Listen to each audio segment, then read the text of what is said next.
Somebody turn off the blue light. Roger that.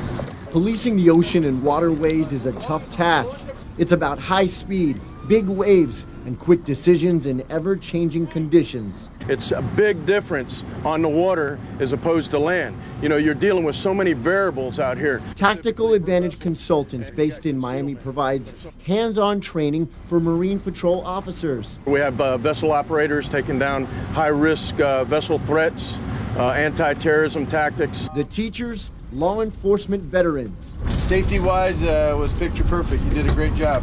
The students, officers from South Florida and beyond. These are the best of the best officers. We've got 40 agencies, 50 officers that came in from around the world. We have Guam here, Cayman Islands. There's new things that we come here to learn as well, and we like to get ideas and experience from all the instructors that are here because there's such a wealth of experience. This is the Broward County Sheriff's Office. Stop your vessel. In one scenario, during a high-speed chase,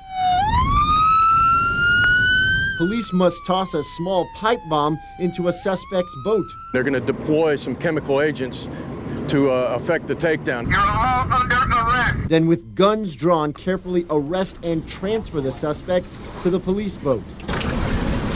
This is, of course, one of the safer scenarios. Gun middle! Gun front! Gun front! Sometimes it's just not that easy. Officers are also trained on how to fire back on suspects at low and, of course, at high speeds. Gun rear! Gun rear!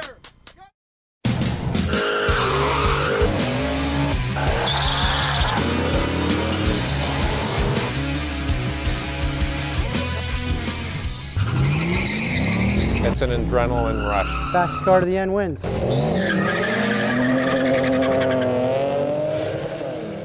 Legal drag racing is coming to a drag strip where 2 cars race at a time going down a quarter mile, and you get clocked from the start to the finish.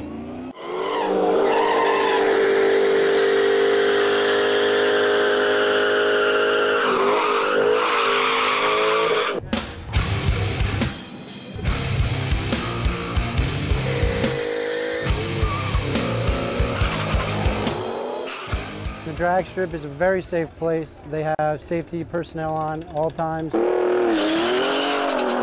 It's a much more controlled environment versus racing on the street. You don't have to worry about someone pulling out in front of you. You and the car next to you have the track to yourselves.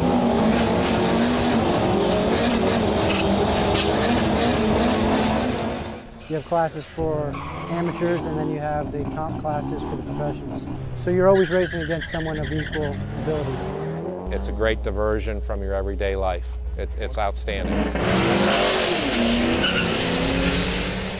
For $15 and a driver's license, come out and have a whole night of fun.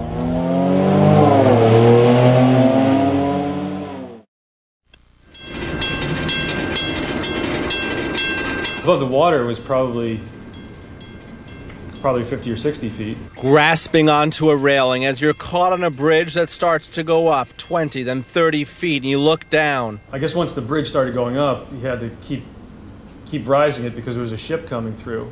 So the bridge operator radioed to the ship and told them to go through as fast as possible. It begins as a Sunday afternoon bike ride. Andrew Heitman crosses the bridge on Northwest 27th Avenue when all of a sudden... Pretty soon I felt the bridge started going up.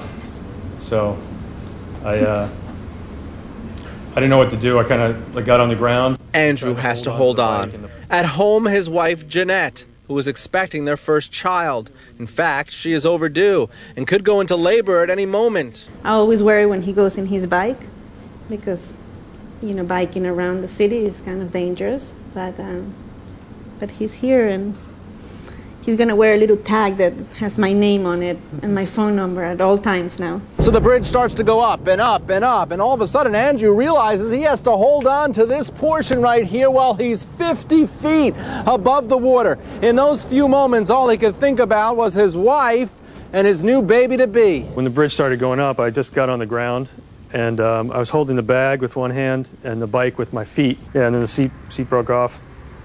Some lights, some brakes. The Florida Department of Transportation say they are looking into how this happened. Andrew says he didn't hear any warning bells. He says he was hanging on, dangling for several minutes and shouting for help. But I give my life for him, so you can imagine I'm very happy he's here. I'm about to have a baby. I want a family. I don't want to be a single mom. But I mean, he's very strong, and I know that he's a little hero.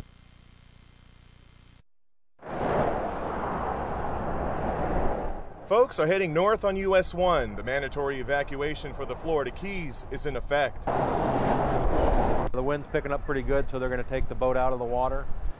So we're going to be evacuating up to the Fort Lauderdale area where we have family. We found out that it's getting even closer, so we're just getting out of here. The region's on alert as Rita gains strength.